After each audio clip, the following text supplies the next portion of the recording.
ఆదికాండము 28వ అధ్యాయము 15వ వచనం. దేవుడు యాకోబుతో మాట్లాడుతూ ఉంటాడు కలలో. ఇదిగో నేను నీకు తోడై ఉండి నీవు వెళ్ళు ప్రతి స్థలమందు నిన్ను కాపాడుచు ఈ దేశమునికి నిన్ను మరలా రప్పించెదను.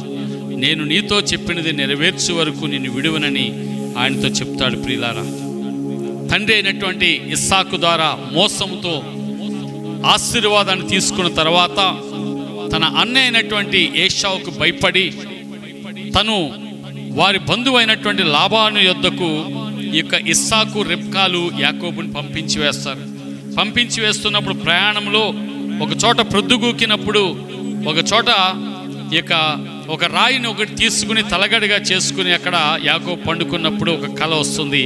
ఆ కలలో దేవుడు ఆయనతో మాట్లాడుతూ ఉంటాడు. ప్రియులారా, ఇదిగో నేను నీ తండ్రి అయిన అబ్రహాము దేవుడును ఇస్సాకు దేవుడును, నీవు పండుకొని ఉన్న ఈ భూమిని నీకు నీ సంతానానికి ఇస్తానని అబ్రహాముతో చేస్తున్న వాగ్దానమును దేవుడు తనతో చేస్తూ ఉంటాడు.